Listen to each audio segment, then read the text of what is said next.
Bismillahirrahmanirrahim. Assalamualaikum warahmatullahi wabarakatuh. Kembali lagi pada pertemuan kali ini, kita akan membahas tentang pasar tradisional versus online shop. Yang pertama yaitu tentang permintaan atau demand.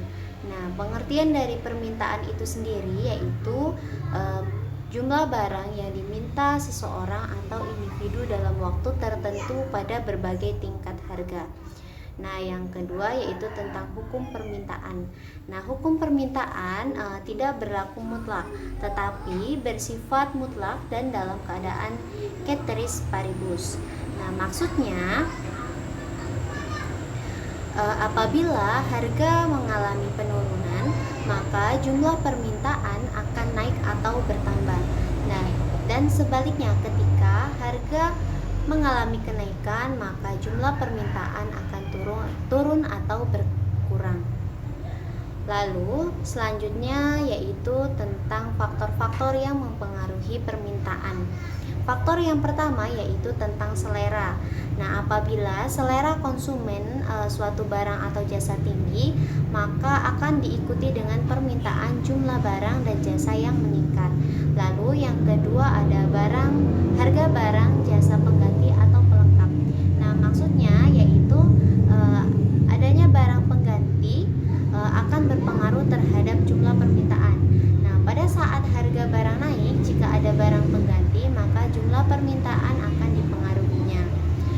Contohnya ketika kompor dan minyak tanah adalah salah satu yang saling melengkapi. Nah, jika harga minyak tanah terus menaik, maka konsumen akan beralih menggunakan kompor dan gas yang harganya efektif stabil. Lalu yang ketiga adanya intensitas. Yang ketiga yaitu tentang intensitas kebutuhan konsumen. Yang keempat ada pendapatan masyarakat. Yang kelima ada distribusi pendapatan, dan yang keenam ada pertambahan penduduk. Yang selanjutnya yaitu tentang macam-macam permintaan. Nah, macam-macam permintaan ini dibedakan menjadi dua. Yang pertama yaitu berdasarkan jumlah konsumen, lalu yang kedua ada berdasarkan daya beli konsumen. Yang pertama yaitu berdasarkan jumlah konsumen. Nah, berdasarkan jumlah konsumen itu permintaan dibedakan menjadi dua. Yang pertama permintaan individual. Nah, permintaan individual maksudnya ketika banyak sedikitnya barang tertentu dalam waktu tertentu yang dibutuhkan seseorang. Lalu yang kedua ada permintaan pasar. Nah, permintaan pasar yaitu banyak sedikitnya orang yang memerlukan barang yang sama dalam waktu yang sama. Selanjutnya yaitu berdasarkan daya beli konsumen. Nah, berdasarkan daya beli konsumen, permintaan juga dibedakan menjadi dua. Yang pertama yaitu permintaan efektif. Nah, permintaan efektif yaitu permintaan yang disertai daya beli dan sudah dilaksanakan. Lalu yang kedua yaitu permintaan absolut. Nah, permintaan absolut sendiri merupakan permintaan yang didukung dengan kemampuan membeli. Nah, selanjutnya yaitu tentang kurva permintaan. Nah, kurva permintaan sendiri adalah suatu grafik yang menggambarkan sifat hubungan antara jumlah permintaan barang dan jasa dengan tingkat harganya dalam berbagai kondisi. Nah, selanjutnya yaitu tentang penawaran atau supply. Nah, pengertian dari penawaran sendiri adalah jumlah barang atau komoditi yang akan diproduksi dan ditawarkan untuk dijual dalam rangka memenuhi kebutuhan masyarakat sosial dalam suatu pasar ekonomi.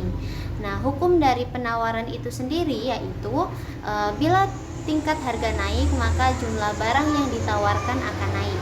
Tetapi bila tingkat harga turun, maka jumlah harga yang ditawarkan akan turun.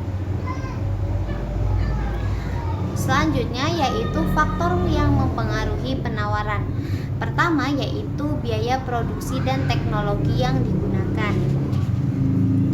Maksudnya jika biaya produksi suatu produk itu sangat tinggi, maka produsen hanya membuat beberapa jenis saja dari produksi tersebut, contohnya limited edition. Lalu yang kedua, tujuan perusahaan. Nah, tujuan perusahaan maksudnya yaitu ingin supaya produknya laku terjual di pasaran dan mendapatkan keuntungan sebesar-besarnya. Lalu yang ketiga ada pajak. Nah, ketika pajak naik, harga jual juga akan naik. Nah, hal ini menyebabkan permintaan dari konsumen menurun. Contohnya, jika pajak bea cukai naik, maka harga barang-barang impor akan naik pula. Lalu yang keempat ada tingkat teknologi yang digunakan. Nah, tingkat teknologi yang digunakan maksudnya ketika adanya kemajuan teknologi akan menyebabkan pengurangan terhadap biaya produksi dan produsen dapat menawarkan barang dalam jumlah yang lebih besar lagi. Lalu yang kelima ada perkiraan harga barang di masa datang.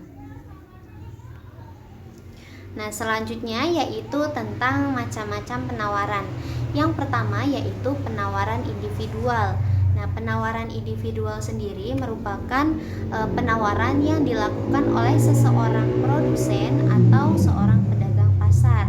Lalu yang kedua ada penawaran pasar. Nah, penawaran pasar sendiri merupakan penawaran yang dilakukan oleh sekelompok produsen atau sekelompok penjual di pasar. Nah, selanjutnya yaitu kurva penawaran. Nah, kurva penawaran adalah garis yang menghubungkan titik-titik pada tingkat harga dengan jumlah barang atau jasa yang ditawarkan. Nah, selanjutnya yaitu pasar. Nah, pasar sendiri adalah tempat bertemunya permintaan dan penawaran barang atau jasa. Nah, berdasarkan strukturnya, pasar itu dibedakan menjadi dua. Yang pertama yaitu pasar persaingan sempurna. Nah, pasar persaingan sempurna yaitu pasar yang terdapat mobilitas sempurna dari sumber daya serta adanya pengetahuan yang sempurna, baik pembeli maupun penjual, sehingga kekuatan permintaan dan penawaran dapat bergerak bebas. Nah, ciri-ciri dari pasar persaingan sempurna yang pertama yaitu jumlah pembeli dan penjual sangat banyak. Lalu yang kedua ada barang yang diperdagangkan bersifat homogen. Yang ketiga terdapat kebebasan keluar masuk pasar atau free entry and free exit, yang baik bagi pembeli maupun penjual. Yang keempat, tidak ada hambatan dalam mobilitas sumber ekonomi dari suatu usaha ke usaha lain. Yang kelima, ada penjual dan pembeli memahami keadaan pasar secara sempurna. Dan yang keenam, pembeli dan penjual bebas mengadakan perjanjian tanpa ada campur tangan pemerintah. Dan terakhir, pemerintah tidak ikut campur tangan tentang harga baik langsung maupun tidak langsung. Pembentukan harga. Nah, pada pasar persaingan sempurna, harga pasar itu cenderung stabil, tidak naik ataupun tidak turun, sehingga bentuk kurva permintaan dan penawaran pada pasar sempurna berupa garis lurus mendatar sejajar dengan sumbu jumlah barang atau OQ. Nah, contoh dari pasar persaingan sempurna sendiri yaitu bursa efek atau pasar modal dan pasar uang. Nah, kelebihan dan kelemahan pasar persaingan sempurna. Yang pertama yaitu kelebihan.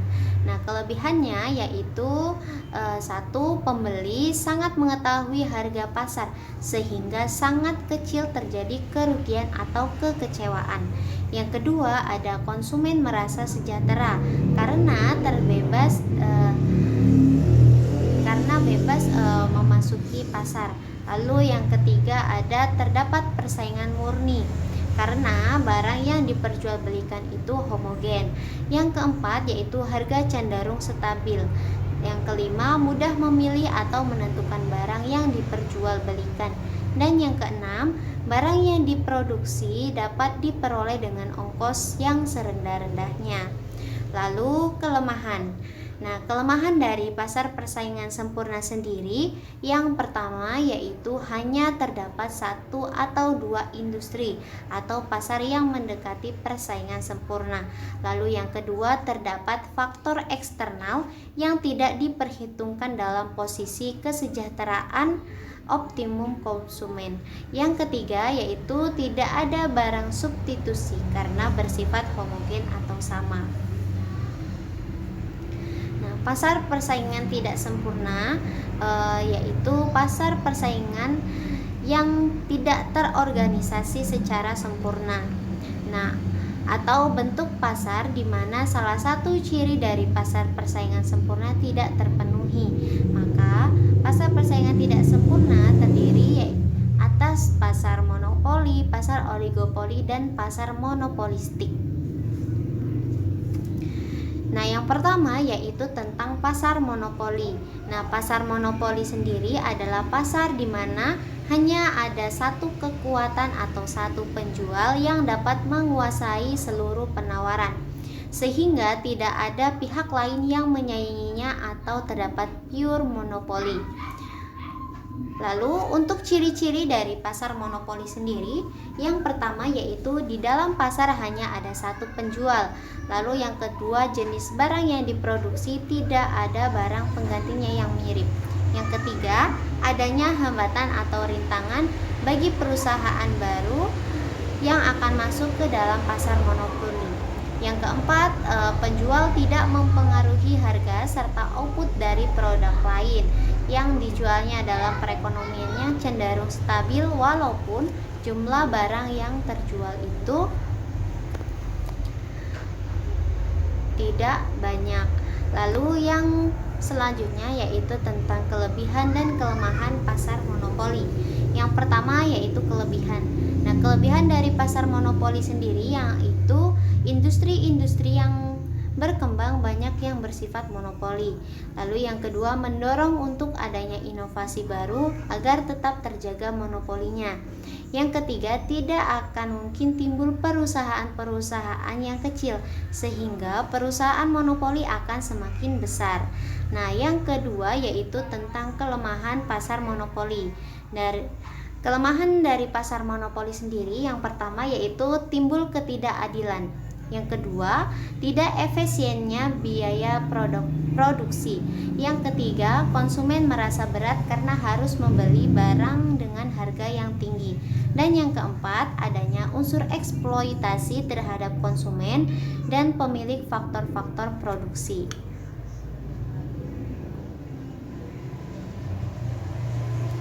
Selanjutnya yaitu tentang pasar oligopoli.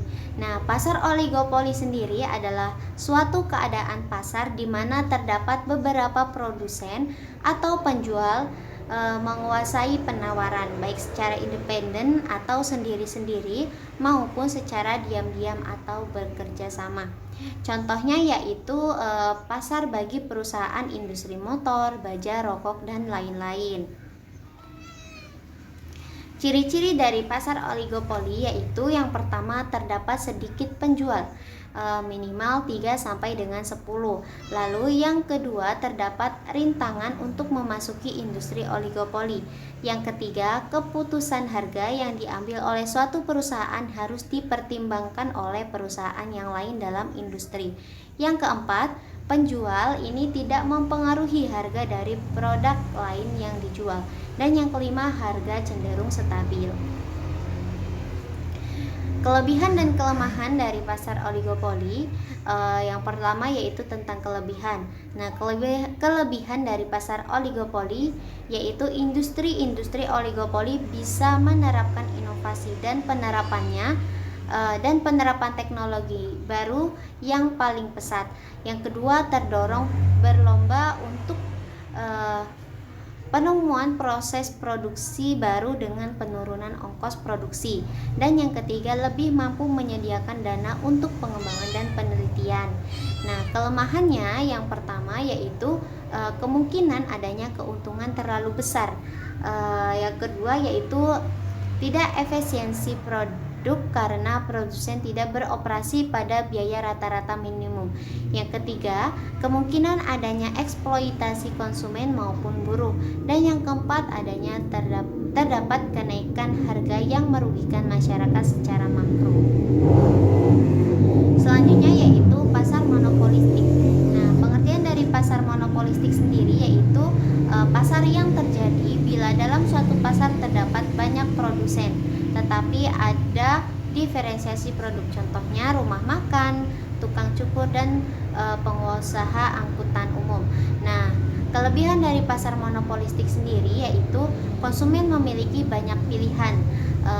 Produsen dapat menentukan harga sendiri-sendiri dan masing-masing monopolistik mempunyai keuntungan sendiri-sendiri. Nah, kekurangan dari pasar monopolistik sendiri yaitu tidak efisiennya produksi, terlalu banyak perusahaan kecil, konsumen masih harus membayar harga produk yang lebih tinggi dan biaya produksi untuk menghasilkan produk tersebut. Selanjutnya yaitu tentang harga pasar. Nah, pengertian dari harga pasar. Harga pasar atau harga keseimbangan yaitu menggambarkan tentang keadaan di mana harga barang atau jasa yang ingin dibeli konsumen sama dengan harga barang atau jasa yang tersedia dijual oleh produsen atau penjual.